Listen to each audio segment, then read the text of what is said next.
Little Women. 4. Burdens. Oh dear, how hard it does seem to take up our packs and go on, sighed Meg, the morning after the party, for, now the holidays were over, the week of merrymaking did not fit her for going on easily with the task she never liked. I wish it was Christmas or New Year all the time, wouldn't it be fun, answered Joe, yawning dismally. We shouldn't enjoy ourselves half so much as we do now.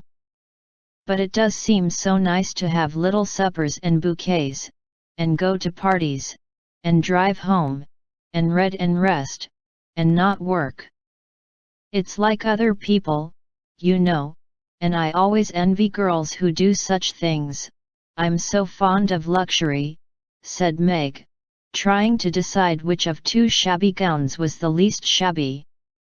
Well, we can't have it, so don't let us grumble, but shoulder our bundles and trudge along as cheerfully as Marmee does.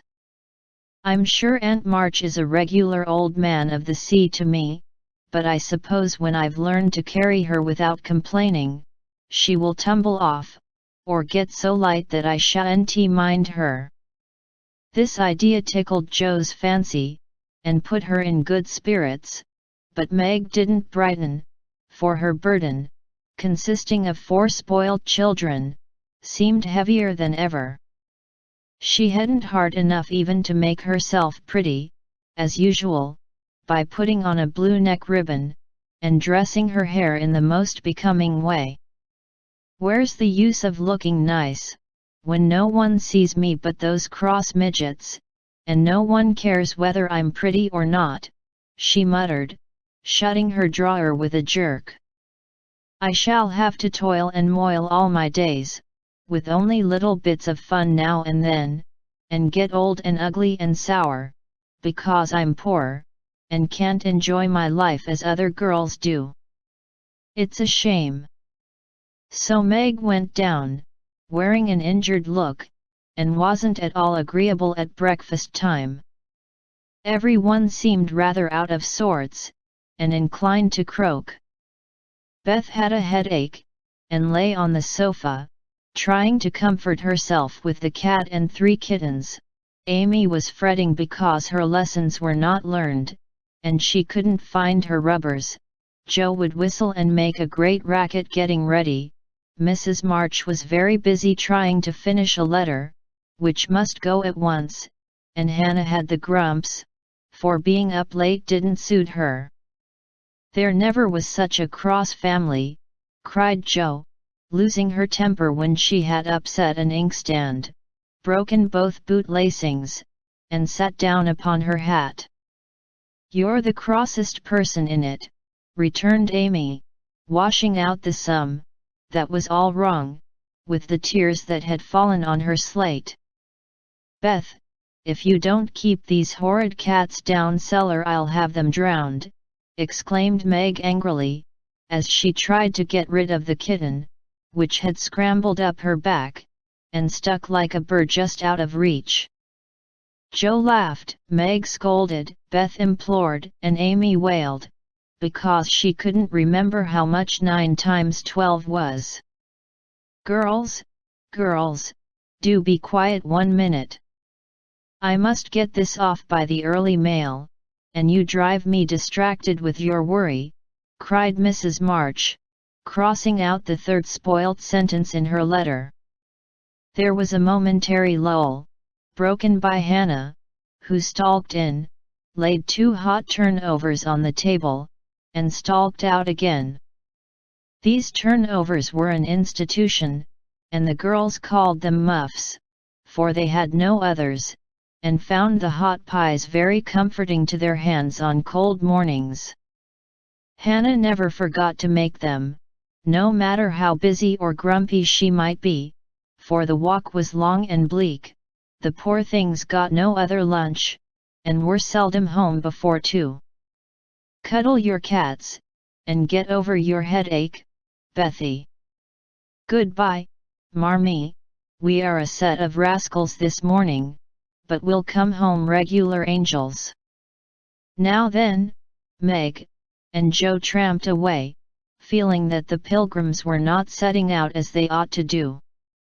They always looked back before turning the corner, for their mother was always at the window, to nod and smile, and wave her hand to them. Somehow it seemed as if they couldn't have got through the day without that, for, whatever their mood might be, the last glimpse of that motherly face was sure to affect them like sunshine. If Marmee shook her fist instead of kissing her hand to us, it would serve us right, for more ungrateful wretches than we are were never seen, cried Joe, taking a remorseful satisfaction in the snowy walk and bitter wind. Don't use such dreadful expressions, said Meg, from the depths of the veil in which she had shrouded herself like a nun sick of the world. I like good strong words, that mean something, replied Joe, catching her hat as it took a leap off her head, preparatory to flying away altogether. Call yourself any names you like, but I am neither a rascal nor a wretch, and I don't choose to be called so. You're a blighted being, and decidedly cross today because you can't sit in the lap of luxury all the time. Poor dear, just wait till I make my fortune, and you shall revel in carriages and ice cream and high-heeled slippers and posies and red-headed boys to dance with. How ridiculous you are, Joe, but Meg laughed at the nonsense, and felt better in spite of herself. Lucky for you I am, for if I put on crushed airs, and tried to be dismal, as you do, we should be in a nice state. Thank goodness, I can always find something funny to keep me up. Don't croak any more, but come home jolly, there's a dear. Joe gave her sister an encouraging pat on the shoulder as they parted for the day, each going a different way, each hugging her little warm turnover, and each trying to be cheerful in spite of wintry weather, hard work, and the unsatisfied desires of pleasure-loving youth. When Mr. March lost his property in trying to help an unfortunate friend, the two oldest girls begged to be allowed to do something toward their own support, at least. Believing that they could not begin too early to cultivate energy, industry, and independence, their parents consented, and both fell to work with the hearty goodwill which, in spite of all obstacles, is sure to succeed at last. Margaret found a place as nursery governess, and felt rich with her small salary. As she said, she was fond of luxury, and her chief trouble was poverty. She found it harder to bear than the others, because she could remember a time when home was beautiful, life full of ease and pleasure, and want of any kind unknown. She tried not to be envious or discontented, but it was very natural that the young girl should long for pretty things, gay friends, accomplishments, and a happy life. At the King's she daily saw all she wanted, for the children's older sisters were just out, and Meg caught frequent glimpses of dainty ball dresses and bouquets, heard lively gossip about theatres, concerts, sleighing parties, and merry-makings of all kinds, and saw money lavished on trifles which would have been so precious to her. Poor Meg seldom complained, but a sense of injustice made her feel bitter toward everyone sometimes, for she had not yet learned to know how rich she was in the blessings which alone can make life happy. Joe happened to suit Aunt March, who was lame, and needed an active person to wait upon her. The childless old lady had offered to adopt one of the girls when the troubles came, and was much offended because her offer was declined. Other friends told the Marches that they had lost all chance of being remembered in the rich old lady's will, but the unworldly Marches only said, "We can't give up our girls for a dozen fortunes. Rich or poor, we will keep together and be happy in one another." The old lady wouldn't speak to them for a time, but happening to meet Joe at a friend's, something in her comical face and blunt manners struck the old lady's fancy, and she proposed to take her for a companion. This did not suit Jo at all, but she accepted the place since nothing better appeared, and, to everyone's surprise, got on remarkably well with her irascible relative. There was an occasional tempest, and once Jo had marched home, declaring she couldn't bear it any longer, but Aunt March always cleared up quickly, and sent for her back again with such urgency that she could not refuse, for in her heart she rather liked the peppery old lady. I suspect that the real attraction was a large library of fine books, which was left to dust and spiders since Uncle March died.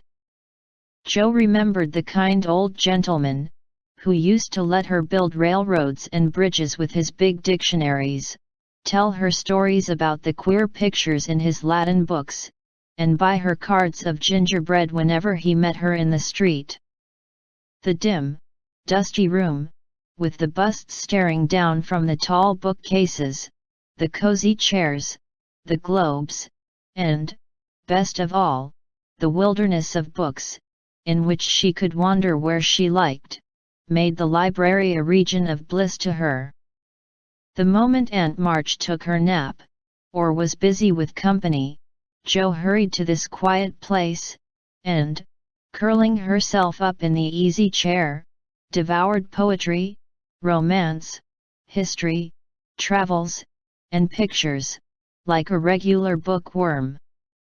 But, like all happiness, it did not last long, for as sure as she had just reached the heart of the story, the sweetest verse of the song, or the most perilous adventure of her traveler, a shrill voice called, "Josephine!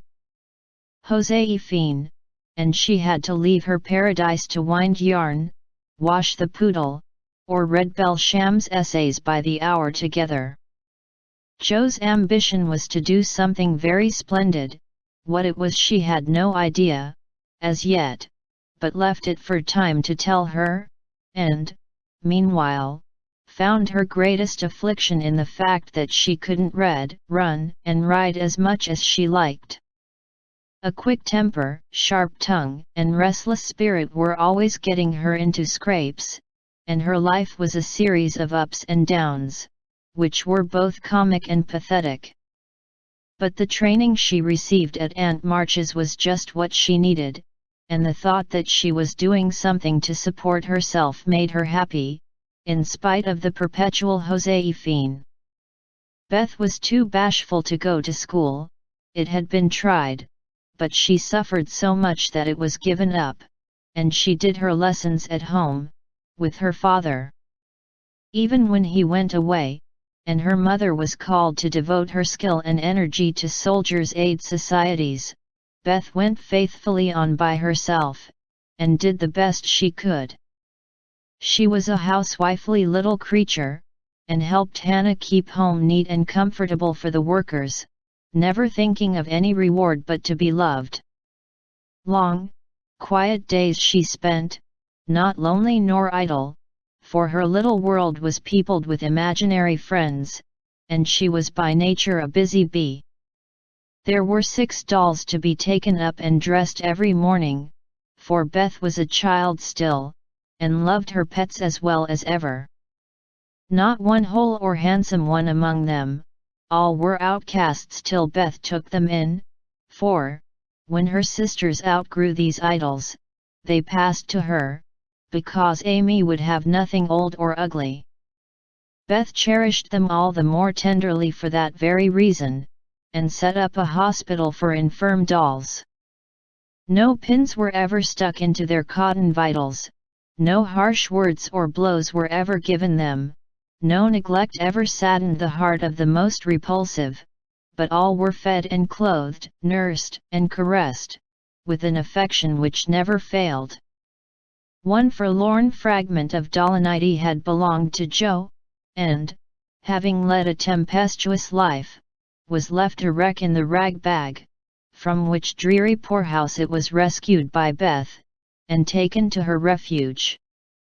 Having no top to its head, she tied on a neat little cap, and, as both arms and legs were gone, she hid these deficiencies by folding it in a blanket, and devoting her best bed to this chronic invalid. If anyone had known the care lavished on that dolly, I think it would have touched their hearts, even while they laughed.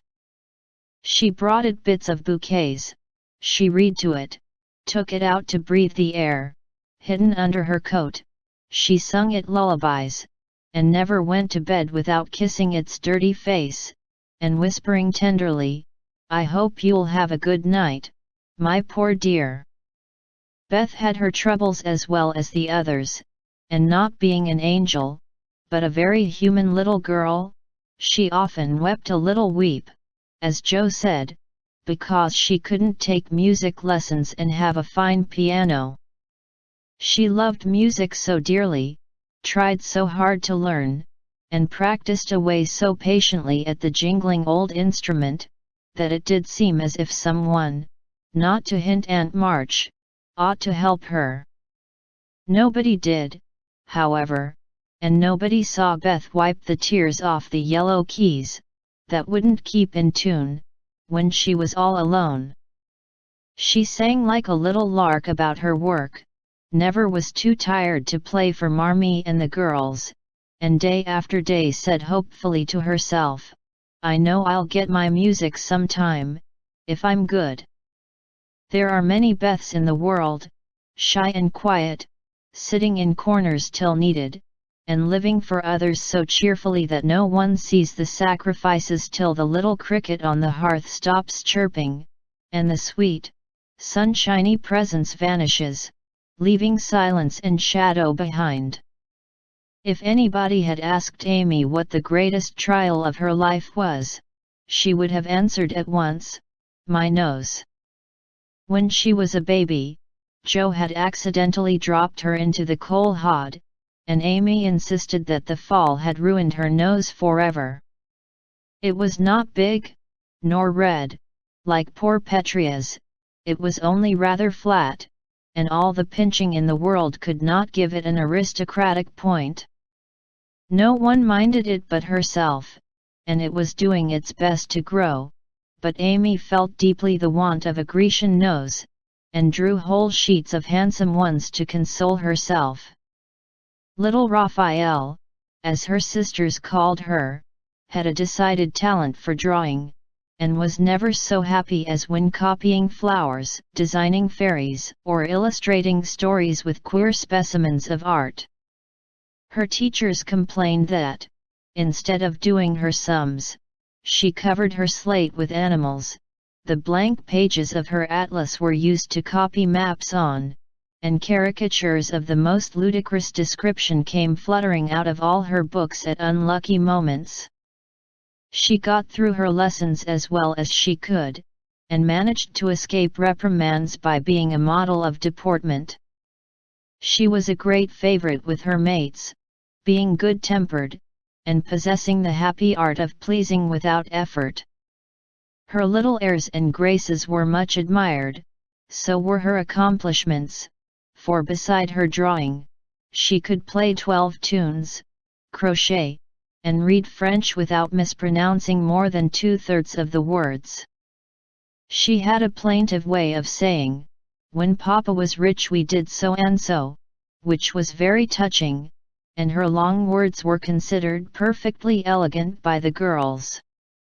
Amy was in a